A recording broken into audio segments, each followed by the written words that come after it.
cuando a la gente buena le pasan cosas malas? ¿Por qué a la gente buena le pasan cosas malas?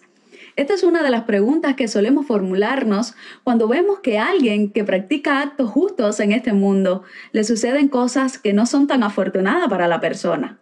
Una de las preguntas que recurremos siempre a hacernos es: ¿por qué a esa persona le sucedió lo que le sucedió si siendo tan buena persona le pasa tal cosa?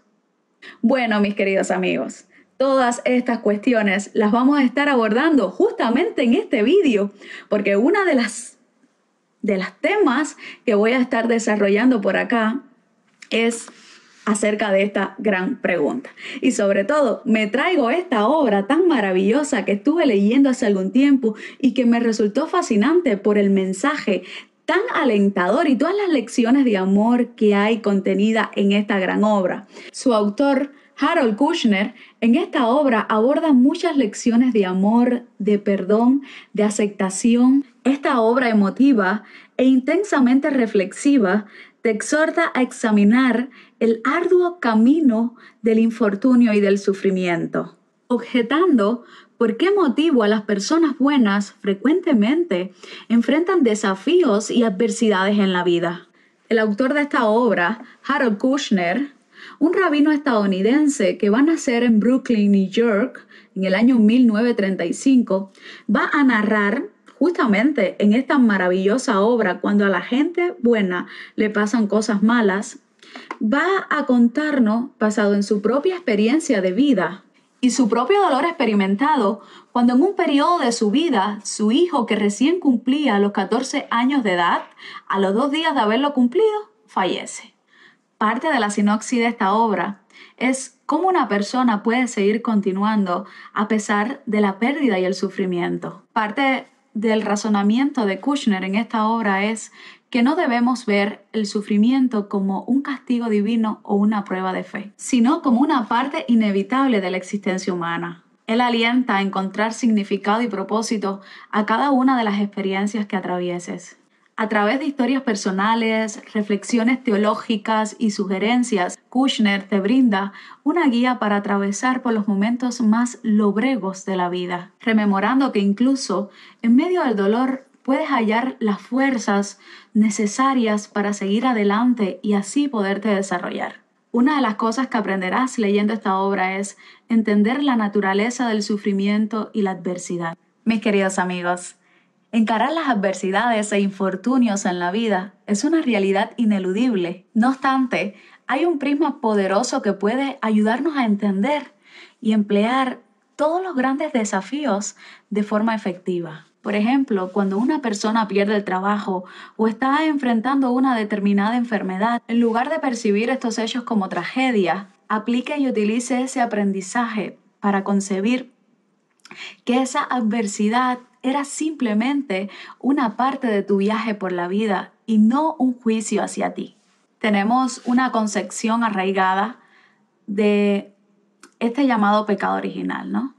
De que traemos eso arraigado con nosotros y que por ese motivo siempre hay un Dios que va a castigar o a premiar.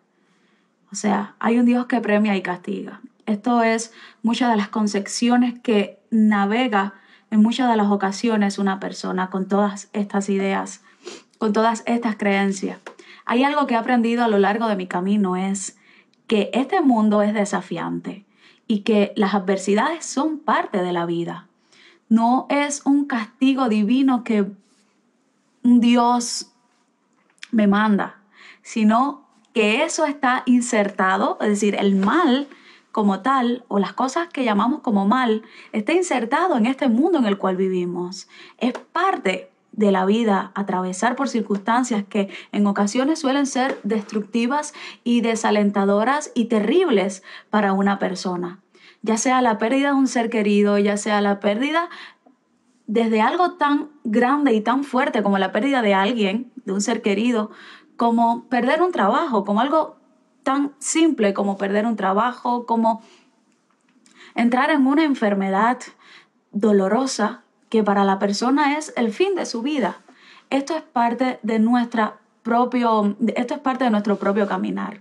En la vida vamos a pasar por grandes desafíos, pero son nuestros mayores aprendizajes. Por eso le decía que hay un prisma poderoso que si nosotros logramos mirar a través de ese lente, a través de ese prisma, logramos mirar el sufrimiento como parte integral de la vida, como parte integral de algo que tenemos que vivir para aprender algo, realmente todo va a cambiar, toda nuestra percepción va a cambiar. Dicho esto, voy a contar parte de la narrativa que expresa Kushner a través de esta obra. Y va a decir: nuestro hijo Aarón acababa de cumplir 13 años cuando nació nuestra hija Ariel. Era un niño brillante y alegre, que antes de los 2 años ya podía identificar 12 variedades de dinosaurios y explicar a los adultos que los dinosaurios constituían una especie extinguida.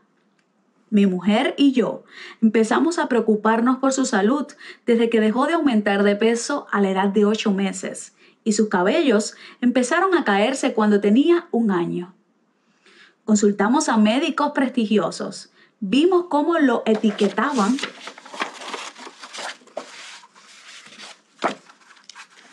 con varios nombres complicados sin entender bien su situación, asegurándonos que sería bajito pero normal en otros aspectos de la vida.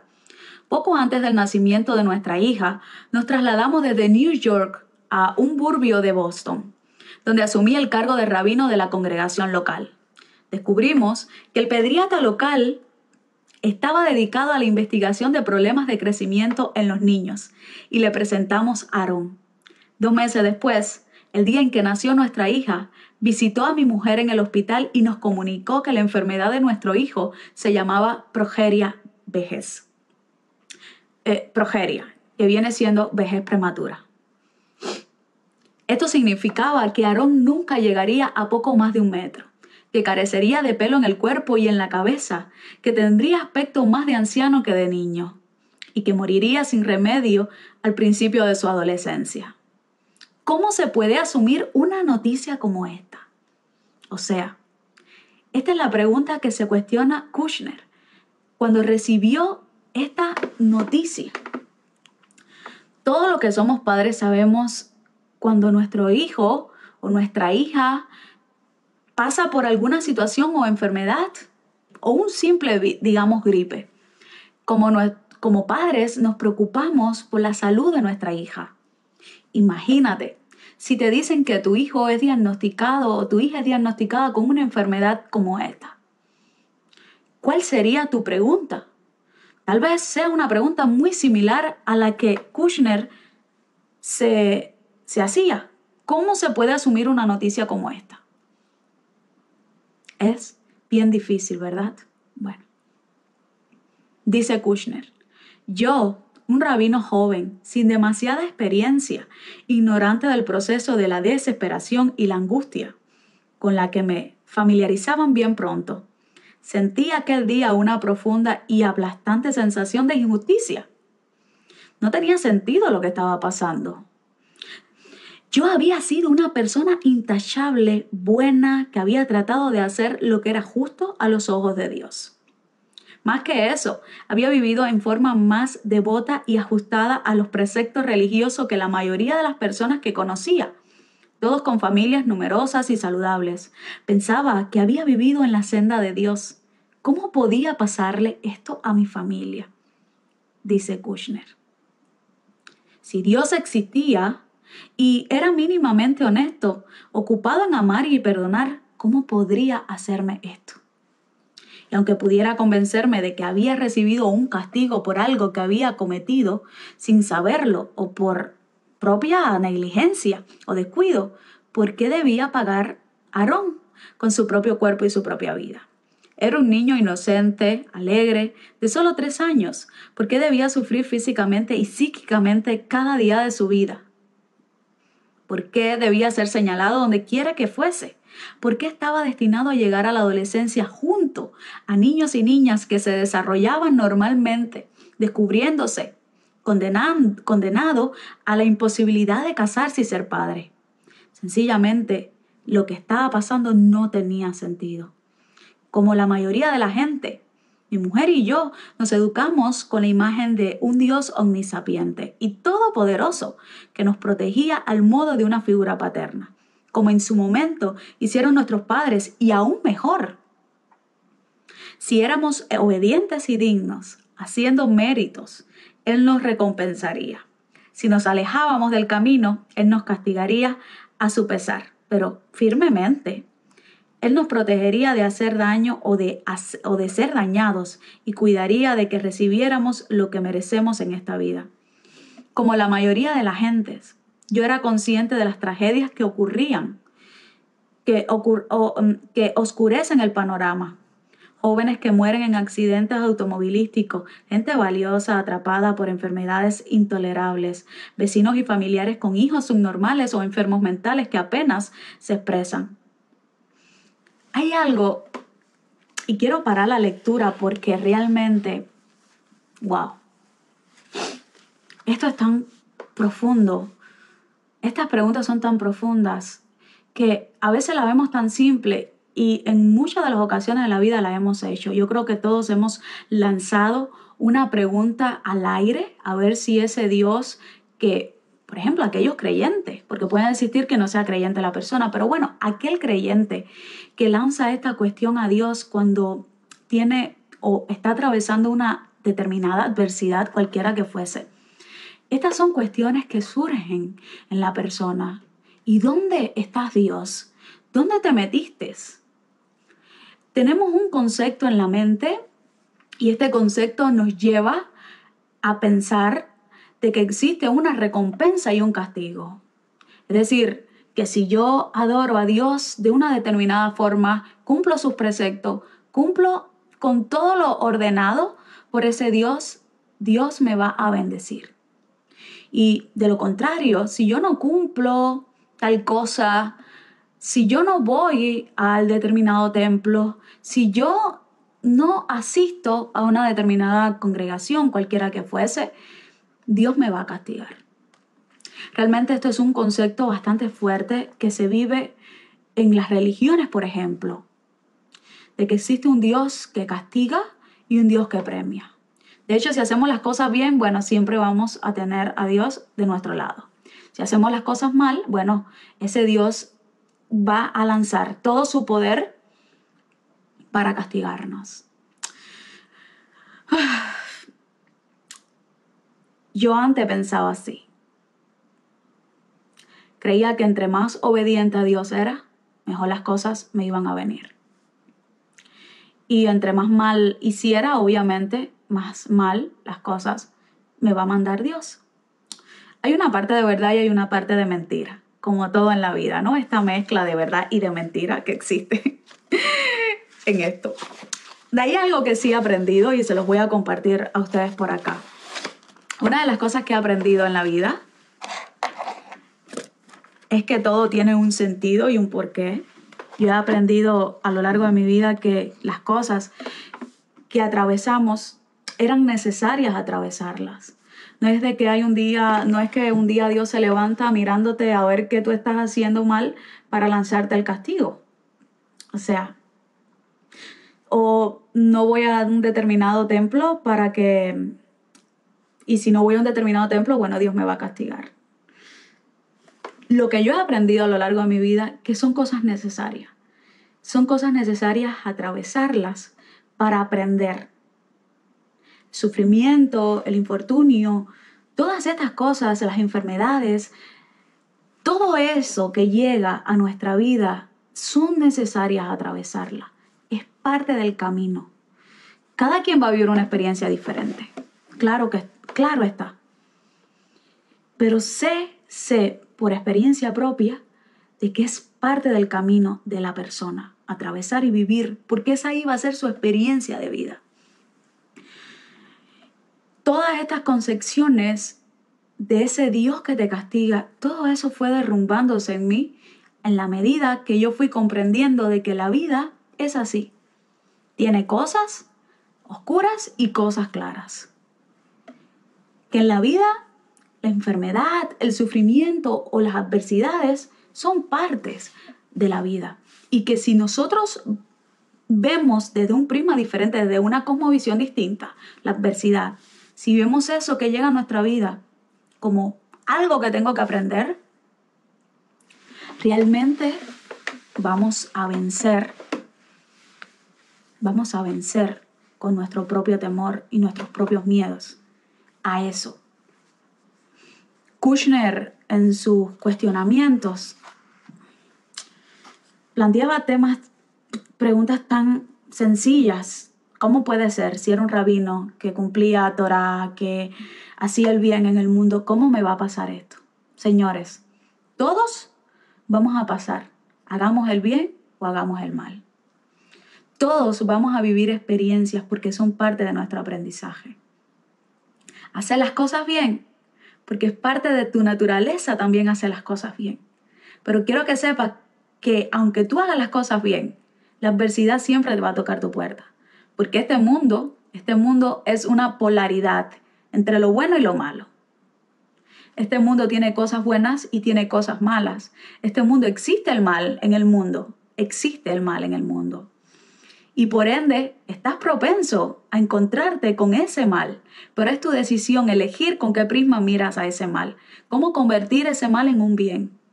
Hay algo que un cabalista va a decir y quiero traerlo a colación en este momento porque es interesante. Decía, detrás de un bien hay un mal y detrás de un mal hay un bien. ¿En qué consiste esto? Detrás de un mal hay un bien. Bueno, aparentemente las cosas que nosotros vemos como mal, detrás, en el fondo, en lo profundo de eso malo, hay una cosa buena. Se puede encontrar el bien detrás de un mal. ¿Y cómo se explica esto? Bueno, desde el punto de vista del ejemplo, llega una enfermedad a tu vida.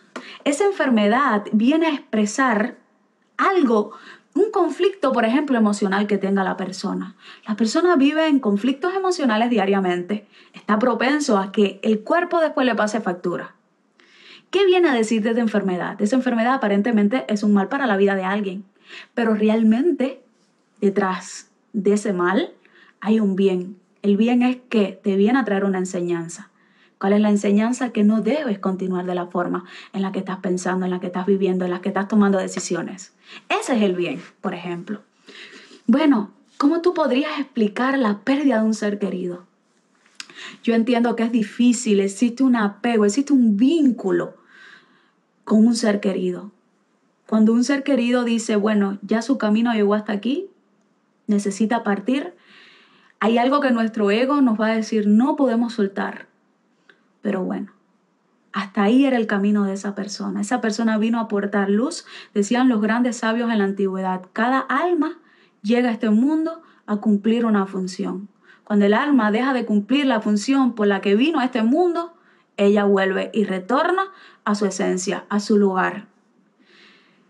A veces hay personas que su función era venir y quedarse en el vientre de la madre.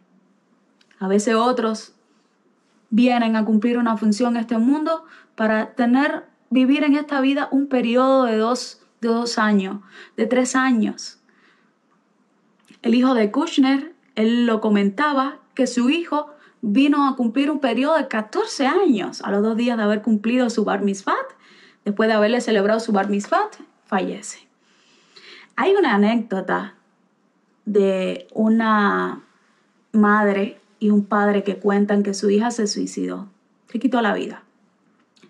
Ellos no sabían el motivo, el por qué, si era una niña que se le daba tanto amor, tanta comprensión, tantas cosas se le daban.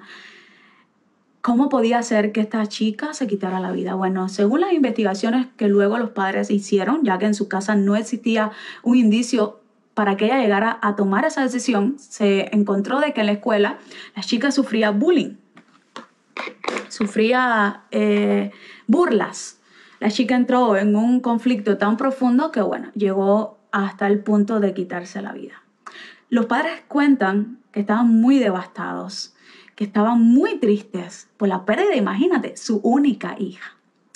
Pero hay algo que ellos decían de que su hija le dejó un legado, que su hija llegó hasta ese punto donde tenían que llegar.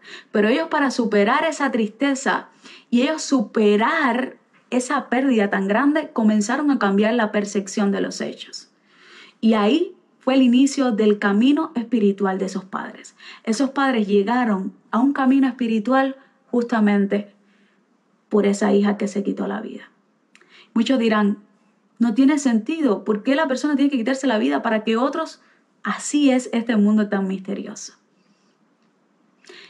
La enseñanza que los padres recibieron es que con la pérdida de su hija, ellos llegaron a encontrar un camino de vida en sus vidas.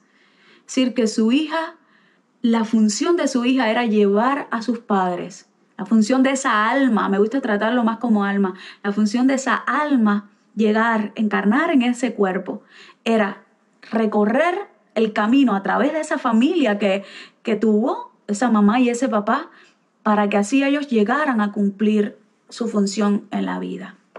A partir de ahí ellos comenzaron un camino de búsqueda espiritual, comprender, entender la muerte. Comenzaron a indagar, a investigar acerca de la muerte y llegaron a un camino maravilloso. Hoy por hoy ellos crearon una fundación donde le hablan a niños que han sufrido, por ejemplo, el bullying. Esa hija, yo pudiera decir que fue una héroe en la vida y quedó como una mártir. Hay mártires que vienen a esta vida a cumplir esa función de mártir, a dejar un legado positivo en la vida de alguien. Y esa chica, esa jovencita, logró ese sentido, cumplir esa función en sus padres. Dejó un gran legado en la vida de sus padres. Lo llevó hacia un camino de búsqueda espiritual en sus vidas. La historia está por allí. Yo la estuve leyendo porque son estudiantes de la escuela donde yo estudio psicología y cábala del doctor Mario Sabán. Ellos estudiaban allí y a través de su testimonio pude escuchar esta grandiosa historia. Después sus padres lo que más tenían era alegría, felicidad. Cambiaron el dolor por la alegría. Cambiaron ese hecho que en su momento fue doloroso para los padres, pero de verdad lo que vino luego fue algo maravilloso. Y ahora sí, mis queridos amigos, voy a ir culminando este vídeo, pero les voy a compartir algunas anotaciones y apuntes que he hecho luego de haber leído esta obra. Una, ¿qué vas a aprender en este libro? Bueno, aceptar la realidad y las adversidades en la vida.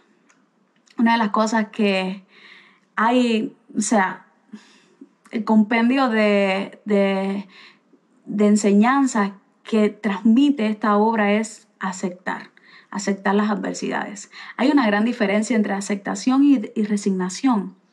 Una persona puede aceptar los hechos de su vida porque es la forma más fácil de salir de ellos. Es muy fácil. Créanme que es pero muy fácil. Páselo por su campo de experiencia. Acepte todas las realidades que llegan a su vida. Todas las cosas que vengan a su vida, acéptelas. La diferencia entre aceptación y resignación es que no nos resignamos porque la voluntad de salir de ese proceso y encontrar esperanza, la voluntad te da esperanza para salir de aquello que puede venir fuertemente a tu vida. Tener esa voluntad, tener esa esperanza de que al final del túnel habrá luz es lo que realmente hace que la persona pase el proceso de la mejor manera. Pero hay un antes, y un antes es aceptar la realidad, aceptar los hechos como quiera que venga. Una otra cosa es encontrar la fuerza en la confianza y en la espiritualidad. Encontrar las fuerzas en esa confianza que va a tener una persona. Fíjate que le traigo el concepto de emuná, que es el término que básicamente lo conocemos dentro de la Kabbalah, dentro del mundo judío, se habla mucho del emuná. Emuná lo que significa es confianza. Confianza en que yo me voy a esforzar con las herramientas que ya yo tengo interiormente para así ponerme a trabajar emuná, confianza en el aprendizaje, un trabajo que tiene que hacer la persona, un esfuerzo que tiene que hacer la persona. Y eso a su vez le va a traer un aprendizaje. Si yo tengo que tener confianza en las energías que están puestas en mí para esforzarme y salir de esta situación, cualquiera que sea. Hay que trabajar, me tengo que levantar a meditar, tengo que estudiar, Hay un trípode acá. En la espiritualidad, por ejemplo, dentro de la espiritualidad de la Cábala conocemos un trípode: conocimiento intuitivo, el conocimiento racional y la experiencia. Es decir, que tiene que haber una copulación entre el conocimiento intuitivo, es decir, el conocimiento intuitivo, esa josma, es donde yo aquí voy a bajar toda esa voluntad, toda esa información que me va a permitir a mí entenderlo.